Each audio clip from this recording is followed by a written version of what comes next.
धोखा देना चाहता हूं। महाराज जी, आप तो साधु हैं, सन्यासी हैं, श्रमण हैं, योगी हैं, आप धोखा कैसे दे सकते हैं किसी को?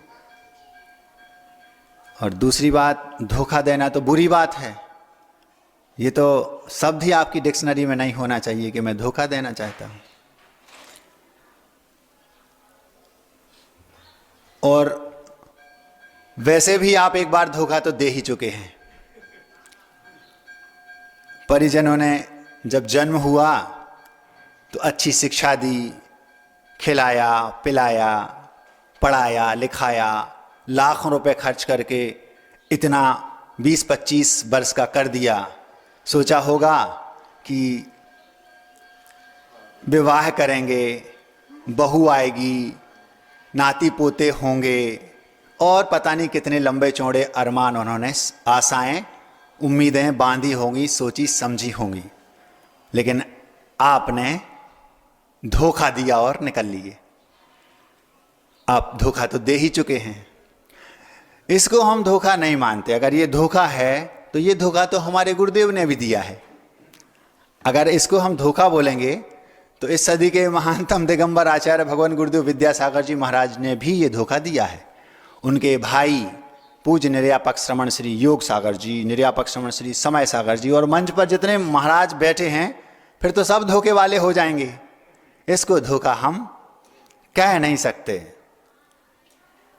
यहां तक कि शास्त्रों में यह लिखा है, यदि पुत्र दीक्षा ले ले उसी दिन माता पिता के ऋण से पूर्ण हो जाता है, मतलब माता पिता के ऋण से मुक्त हो जाता है। महाराज जी 20-25 बरस तक लाखों रुपए खर्च करके इतना पाल पोस के बड़ा किया, पढ़ाया, लिखाया, खिलाया, पिलाया, पता नहीं क्या क्या, और बीमार हुई तो औषधि भी दी, पता नहीं और क्या क्या किया, इतने अरमान संजोए, छोड़ के आप आ गए और कह रहे हो कि शास्त्रों में लिखा है। हाँ, शास्त्रों में स्पष्ट लिखा है, जिस दिन पुत्र दीक्षा ले ले उसी दिन माता पिता के ऋण से पूर्ण हो जाता है, मतलब वो मुक्त हो जाता है। तो महाराज जी इसमें तर्क क्या है, ऐसा कैसे संभव है? तो उन्होंने कहा, जिस दिन पुत्र ने दीक्षा ली तो माता पिता उस दिन तो दुखी होंगे, लेकिन उनसे फिर पूछना कि क्यों, आपको दुख हो रहा है, आप दुखी हैं क्या? दूसरे दिन से उनसे पूछना। जैसे किसी की विदा होती है तो विदा करते वक्त तो पुत्री जब विदा होती है तो दुख होता है, लेकिन थोड़ी देर बाद लगता है भैया ठंडे खाली हो गए, हल्का जी हो गया, ऐसा प्राय बोलते हैं लौकिक क्षेत्र में। तो माता पिता कैसे ऊऋण हो गए, माता पिता के ऋण से कैसे पुत्र ऊऋण हो गया? तो उन्होंने कहा, जिस गली से भी वो गुजरेंगे, जिस मंदिर में जाएंगे, जिस सभा में जाएंगे, जिस नगर में जाएंगे, जहां भी जाएंगे, सारे के सारे लोग ये बोलेंगे, भैया ये उन महाराज जी के माता पिता हैं। जिस मंच पर कोई भी बड़ा प्रोग्राम हो रहा हो, पीछे बैठे हैं तो लोग उनका उठाकर आगे बैठाएंगे, सम्मान देंगे। क्यों? क्योंकि इनका बेटा महाराज है। पूरे जीवन भर वो पुत्र दीक्षा लेते ही उनको जीवन पर्यंत के लिए गौरवशाली बना देता है। और अगर वो बेटा इस सदी के महानतम दिगंबर आचार्य भगवान गुरुदेव विद्यासागर जी जैसा हो गया तो फिर तो कहना ही क्या। फिर केवल घर नहीं, केवल परिवार नहीं, केवल राज्य नहीं, पूरा देश गौरवान्वित होता है। अष्टके परिवार को कौन नहीं जानता आज? अगर मान लो उन्होंने दीक्षा नहीं ली होती, घर में रहते, तो क्या उनके माता पिता को इतना यश मिलता? अगर उनके दोनों तीनों भाई सारे के सारे घर में रहते, भले वो जीवन पर्यंत उनकी खूब सेवा करते, लेकिन क्या ये गौरव उनको मिलता? किसी सभा में जाते तो क्या उनको उठा के आगे बैठाया जाता? कभी नहीं बैठाया जाता। वो क्यों बैठाया जा रहा है? उससे कई गुना ज्यादा गौरव उनको इससे मिल रहा है कि उनका बेटा महाराज है। और ऐसे बन गए अगर तो क्या ही क्या। कौन नहीं जानता आज सदलगा को? जैन और जैनेतर प्रत्येक व्यक्ति जानता है सदलगा को, प्रत्येक व्यक्ति जानता है अष्टगे परिवार को, प्रत्येक व्यक्ति जानता है कि वो कर्नाटक के थे। विदेशों में लोग कहते हैं भारत में आचार्य विद्यासागर जैसे महानतम दिगंबर आचार्य रहते हैं। ये कहां से आया? दीक्षा ली। तो शास्त्रों में स्पष्ट लिखा है। एक जगह पर यह भी लिखा है, पुत्र का कर्तव्य है कि पिता को सभा की पहली पंक्ति में बैठने के योग्य बना दे, और पिता का कर्तव्य है कि वह पुत्र को सभा की पहली पंक्ति में बैठने के योग्य बना दे। जैसे मान लो पिताजी पीछे बैठे हैं और छोटी सी किराने की दुकान थी उनकी, और उनका पुत्र कलेक्टर बन गया। जैसे ही पुत्र कलेक्टर बना, अब वो किसी सभा में जाएंगे तो लोग उनको उठाएंगे, भैया आगे बैठो आप। क्यों? क्योंकि इनका बेटा कलेक्टर है। तो ये पुत्र ने अपने कर्तव्य का पालन किया कि पिता को सभा की पहली पंक्ति में बैठने के योग्य बना दिया। और यदि मान लो उसी का बेटा, कलेक्टर का बेटा, वो पीछे बैठा है, तो ये पिता का कर्तव्य हो गया। पिता ने अपने, भैया ये कलेक्टर साहब का बेटा है, चलो पीछे, आगे चलो, आगे बैठाएंगे। तो पुत्र का कर्तव्य है कि पिता को सभा की पहली पंक्ति में बैठने के योग्य बना दे, और पिता का कर्तव्य है कि पुत्र को सभा की पहली पंक्ति में बैठने के योग्य बना दे। जैसे ही बेटे ने दीक्षा ली, दीक्षा लेते ही पिता को, माता को अपने किसी भी सभा में पहली पंक्ति में बैठने के योग्य उसने बना दिया।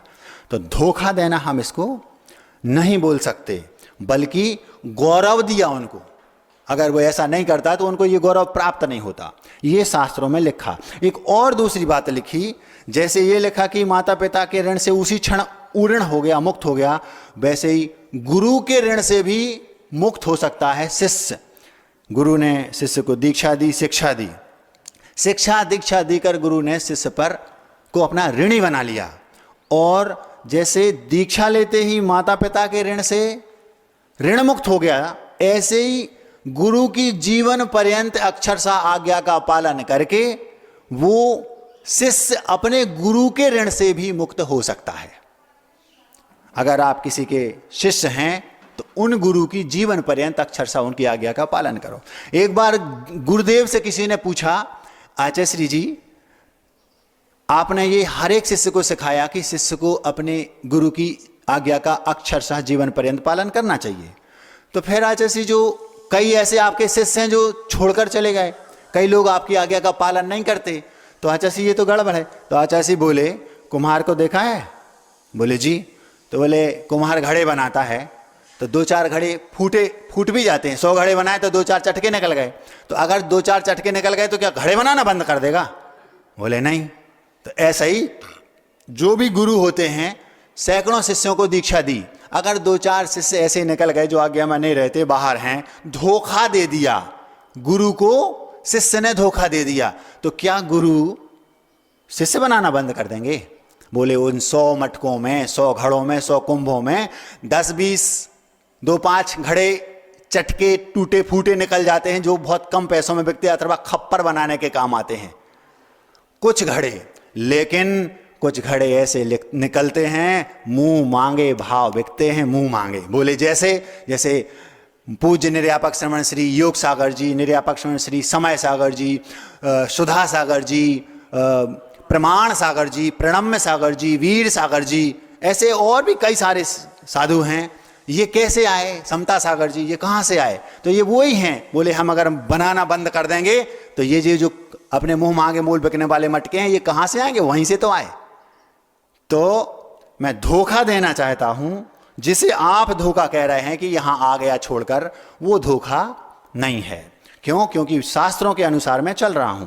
दीक्षा ले ली, माता पिता के ऋण से मुक्त हो गया, और गुरु की आज्ञा का हम लोग अक्षरशः जीवन पर्यंत पालन कर रहे हैं, करेंगे, प्रतिज्ञा है, तो गुरु के ऋण से भी मुक्त हो गए। एक और बात गुरुदेव ने कही थी, फिर हम अपनी बात रखेंगे। उनकी एक प्रत्येक शब्द की व्याख्या करने की शैली अलग है गुरुदेव की। वो क्या बोलते हैं? धोखा, जिसको धो करके खा लिया जाए उसका नाम धोखा। मुंह कुमाटी में आपने देखा होगा, हजारों शब्दों को तोड़ तोड़ कर नए नए अर्थ निकाले हैं, और ऐसे अर्थ निकाले हैं, और उन अर्थों से ऐसे एक एक अर्थ पर, एक एक शब्द पर ऐसे गंभीर गुरुदेव ने वक्तव्य दिए हैं, सुनकर रोमांच आता है। तो धोखा, गुरुदेव कहते हैं 1000 व्यक्ति आपको 1000 बार धोखा दे दें, कोई बात नहीं, उसको धो और खा लो, धो करके खा लो, लेकिन तुम कभी किसी को भूल कर स्वप्न में भी धोखा देने का भाव मत करना। जो व्यक्ति आपको धोखा दे रहा है, लग रहा है कि वो आपको धोखा दे रहा है, वस्तुतः वो स्वयं को धोखा दे रहा है। ऐसा हमें लगता है कि वो हमें धोखा दे रहा है, लेकिन वो स्वयं को धोखा दे रहा है। आप लोगों ने देखा होगा कि कोई भिखारी आजकल नई नई टेक्निक से भीख मांगते हैं। नए नए तरीके से वो, हमने सुना है कि ट्रेनिंग भी लेते हैं कि कैसे भीख मांगना ताकि ज़्यादा से ज़्यादा भीख मिले। तो पहले उन्होंने कभी जीवन में दूसरों को धोखा दिया होगा, इसलिए आज उनको भीख मांगनी पड़ रही है। आज भी वो नए नए तरीकों से लोगों को ठगते हैं, भीख मांगते हैं। भविष्य कल का क्या होगा आप देख लो। महाराज जी उनने हमें धोखा दे दिया, 500 रुपये ठग लिए।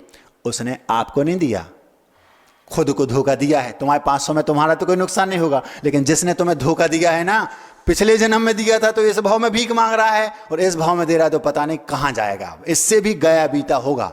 हमने कई ऐसे भिखारी देखे जिनके ना हाथ है ना पैर हैं और भीख मांग रहे। कितनी एक प्रकार से दया आती है उनको देखकर। ये सब उन्हीं के पूर्व के जो धोखे दिए इसी का तो परिणाम है। अगर ऐसा नहीं है तो फिर ऐसा क्यों?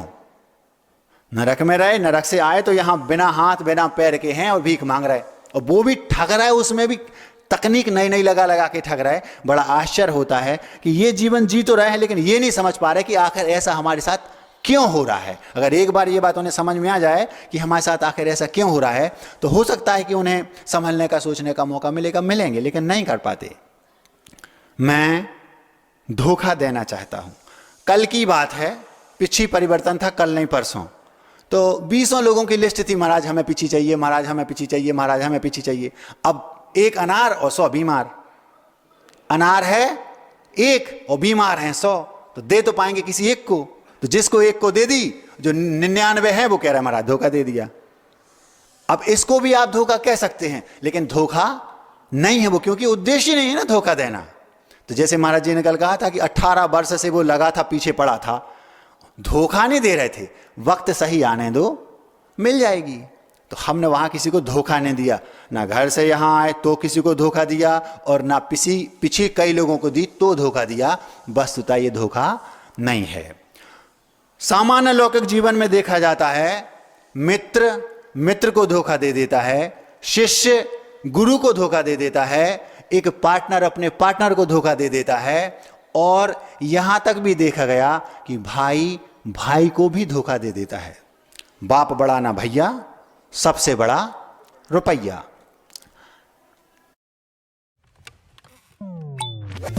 For last minute office needs, India's last minute app. भैया सबसे बड़ा रुपया। प्रायः ये घरों में आपके लोगों के देखा गया कि जैसे मान लो 3-4 भाई हैं, अब एक उम्र के बाद अलग अलग होना, डिवाइडेशन होना, ये तो एक लौकिक सामान्य जीवन में लौकिक सामान्य बात है, क्योंकि ये तो अनादिकाल से रीत चली आ रही है कि घर में 4 भाई हैं तो एक समय के बाद वो अलग अलग होंगे ताकि अपना अपना विकास स्वयं कर सकें।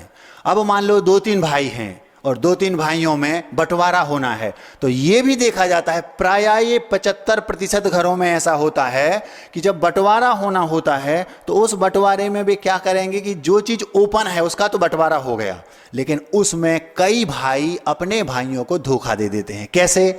कुछ 10, 25, 50 लाख की कोई प्रॉपर्टी अथवा कोई नकदी अथवा कोई बैंक बैलेंस है, उसको वे ओपन नहीं करेंगे और वो खुद अपने पास रखेंगे, वो अपने पास बचा लेंगे।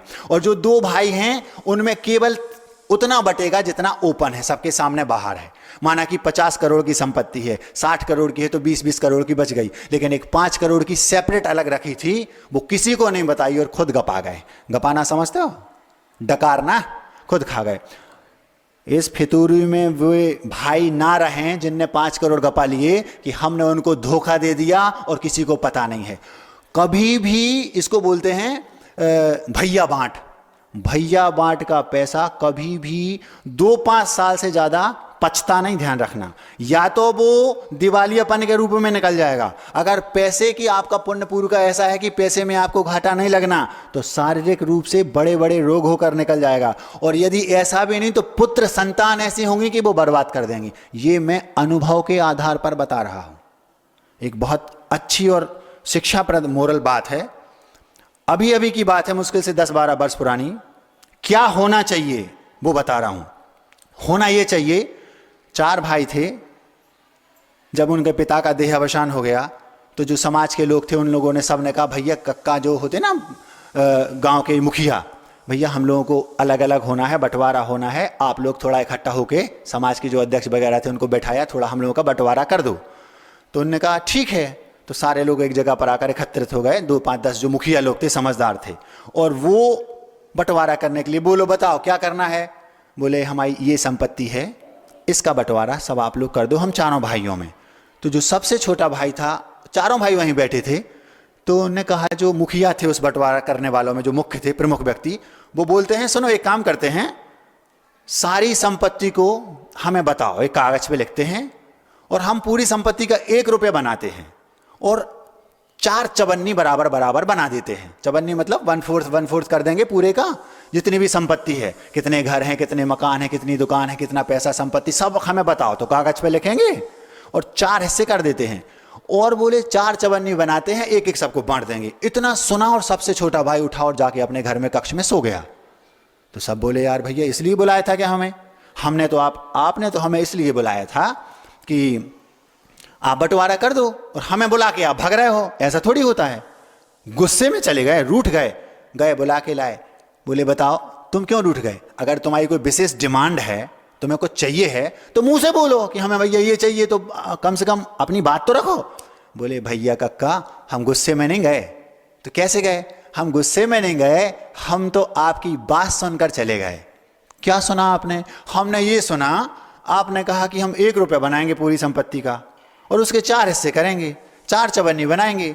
चारों चवन्नी आपने सामने रख दी। सबसे बड़े हैं बड़े भैया, उनका कर्तव्य है आपका कि सबसे पहले उनसे पूछा जाए कि तुम्हें कौन सा चाहिए। 4 बराबर बराबर हिस्से कर लिए, बड़े का अधिकार सबसे पहले है, तो सबसे पहले बड़े भैया से पूछेंगे, तो बड़े भैया ये वाला चाहिए हमें, दे दो। फिर मंझले भैया से पूछेंगे, तो मंझले भैया को दूसरा हिस्सा दे दो। फिर तीसरे नंबर के जो भैया हैं उनसे पूछेंगे, तो तीसरा हिस्सा उनको दे दो। और बोले हम इसलिए जाके सो गए थे कि हमारा तो पड़ा रहेगा। कितनी ऊंची सोच है, आप सोचो। आज के समय में क्या ऐसा होता है? एक एक प्लाट, एक एक मकान, दुकान के लिए लोग लड़ते हैं, झगड़ते हैं, फांसी लगाने के लिए तैयार हो जाते हैं। इसको बोलते हैं समझ, इसको बोलते हैं संतोष, इसको बोलते हैं धैर्य। थोड़ा सा धैर्य रखो। अगर आप 10 25 50 लाख रुपए किसी दूसरे तरीके से रख भी लोगे, ज्यादा से ज्यादा 2-5 साल में वो कई गुना जाकर निकलेगा। भैया बांट में कभी भी बेईमानी नहीं करना, धोखा नहीं करना। इसको बोलते हैं भाई के साथ भाई का धोखा। एक फिल्म देखी थी हमने, उसका नाम था बाजीगर। अगर आप लोगों ने देखी हो, उस फिल्म में 2 पार्टनर रहते हैं। वो पार्टनर क्या करते हैं, एक कंपनी बनाते हैं और उस कंपनी में दोनों एक साथ रहते हैं, व्यापार करते हैं। कंपनी जो भी काम करती हो, खूब अच्छी ट्यूनिंग रहती है उनकी। अब जो उनका जो मित्र रहता है, मतलब जो दूसरा पार्टनर रहता है, उससे वो एक पार्टनर, जो 2 पार्टनर में जो एक पार्टनर रहता है, वो कहता है हम 1 महीने के लिए पूरे परिवार के साथ घूमने जा रहे हैं, तो तुम कंपनी को अच्छे से संभालना। तो बोले ठीक है। 1 महीने के लिए अपने मित्र को पूरे अधिकार देकर चला गया। जब वो घूम कर लौट कर आया, तब तक इस मित्र ने, जो पार्टनर था, इसने पूरी संपत्ति को अपने नाम, सारे राइट्स, सारे अधिकार, सारे बैंक बैलेंस और जो भी प्रॉपर्टी, जितनी भी संपत्तियां, गाड़ी घोड़ा, ये जो सब 100% अपने नाम करा लिया। सब कुछ अब उसके नाम हो गया। जब वो 1 महीने बाद लौट कर आया तो बोलता है तुम कौन हो? भैया मैं तुम्हारा पार्टनर हूं। मैं नहीं जानता। उसका एक छोटा बेटा रहता है, वो सब ये देखता है। अब वो इतना गिड़गिड़ाता है खूब कि भैया तुम ये क्या कर रहे हो, तुम मुझे, मतलब मेरी ही थाली में, जिस थाली में तुमने खाया उसी में तुम छेद कर रहे हो। आस्तीन के सांप, पता नहीं क्या क्या कहा उससे। क्यों? क्योंकि उसने धोखा दिया। आधी संपत्ति का मालिक था वो। जब घूमने गया, लौट कर आया, तो पूरी संपत्ति उसने गपा ली, जिसको बोलते हैं डकार गया, गप कर ली। खूब समझाया तो लोगों से उसने कहा इन लोगों को बाहर करो निकाल के, और उसको धक्के मार करके बाहर कर दिया। सारी संपत्ति अपने नाम कर ली। जो छोटा सा बेटा था, वो बेटा अंदर ही अंदर बहुत गुस्सा आ रहा, लेकिन उम्र उसकी छोटी थी। उस बेटे ने सोचा कि मैं इस धोखे का, अपनी संपत्ति जो पिता की इनने गपाई है, इसको वापस लूंगा। अब वो उस समय तो चले गए। वो बेटा मन में भरे इस बात को, आंखों में उसके वो चित्र गूंज रहा है कि इनने मेरे पिता के साथ धोखा किया। धीरे धीरे वो बेटा बड़ा हुआ। बड़ा होते होते होते होते उसी कंपनी में वो काम करने लगा, और धीरे धीरे धीरे इतना उसके सामने वाले के दिल को जीत लिया, जिसने उसके पिता को धोखा दिया था, कि एक दिन ये कंडीशन बनी कि वो कहता है कि मैं 1 महीने के लिए घूमने जा रहा हूं, तुम कंपनी को अच्छे से संभालना। इतना विश्वास उसने उसका जीत लिया। अब वो एक कंडीशन 20 साल पहले 15 साल पहले जो इसके साथ किया था, ऐसे उसने किया क्या? 1 महीने के लिए वो घूमने गया, लौट कर आया तो उसी का बेटा जिसकी कंपनी को पहले वो आधी पार्टनर को गपा गया था, अब वो बेटा पूरी कंपनी को वापस उसी नाम से जो पहले उसका नाम था, सारे राइट्स उसने वापस अपने नाम कर लिए और जितनी भी संपत्तियां थी, जो कुछ भी था, सब पलट लिया। जब 1 महीने बाद वो लौट कर आया तो उससे वो बोलता है, तुम कौन हो? 20 साल पहले जिसने उसके पिता के साथ कहा था, आज उसके बेटे ने उसके साथ वही कंडीशन बनाई कि तुम कौन हो। बोलता है तुम कौन हो? बोलता है धोखेबाज, आस्तीन के सांप, जिस थाली में खाता है उसी में छेद करता है। तो बोलता है तुम इसे तो सीखा है, 20 साल पहले तुम्ही ने ये किया था ना। तो बोले तुम कौन हो? बोले याद करो जब तुमने 20 साल पहले मेरे पिता के साथ ऐसा किया था, उस समय एक छोटा सा बेटा बाजू में खड़ा था, वो बेटा मैं ही हूं। वो बोलता है एक बार उस समय मैं बाजी हार गया था, अपनी ही बाजी हार गया था, आज मैं वापस बाजी जीत गया हूं और हार कर जीतने वाले को बाजीगर कहते हैं। ये फिल्म हमने 20 साल पहले करीब देखी थी। मुझे ये लगा कि पार्टनर भी पैसे के पीछे अपने पार्टनर को धोखा दे देते हैं। गुरु को शिष्य धोखा दे देते हैं, भाई ने भाई को भैया मार्ट में धोखा दे दिया और एक पार्टनर ने एक पार्टनर को धोखा दे दिया। 5-7 दिन पुरानी 10 दिन पुरानी बात है, एक बहुत बड़े व्यक्ति अच्छे उच्च पदासीन हमारे पास आए थे। वो बोलते हैं महाराज जी मेरे मित्र ने मेरी पीठ में छुरा घोंप दिया। हमने कहा भाई ये दिख तो रहा नहीं है। बोले बहुत अलग टाइप का है। क्या हुआ था? बोले महाराज जी हमारी एक बहन थी और हम थे, दोनों घर में रहते थे और कोई नहीं। हमारा एक मित्र था, वो इतना नज़दीकी मित्र था, इतना नज़दीकी मित्र था कि जैसे दोनों के दोनों सगे भाई हो। कभी भी उसको 24 घंटे में हमारे घर में आने जाने की खुली छूट थी। ये गलती आप लोग करते हैं, उसका परिणाम भोगते भी हैं। क्या कहा, क्या हुआ? महाराज जी वो इतना सज्जन था, इतना अच्छा था कि हमें ऐसे लगता नहीं था कि वो मेरा भाई नहीं है।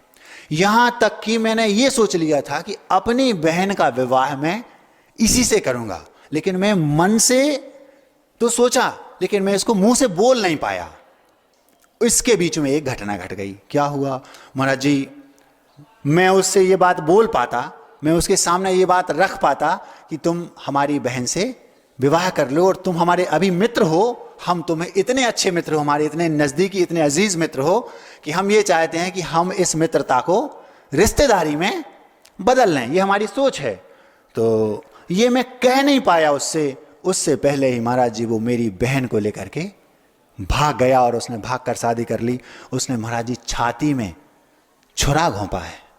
तो हमने कहा इसमें तुम तो यही चाहते थे कि विवाह हो जाए, अब अगर उसने ऐसा कर लिया विवाह तो अंतर तो कुछ आया नहीं।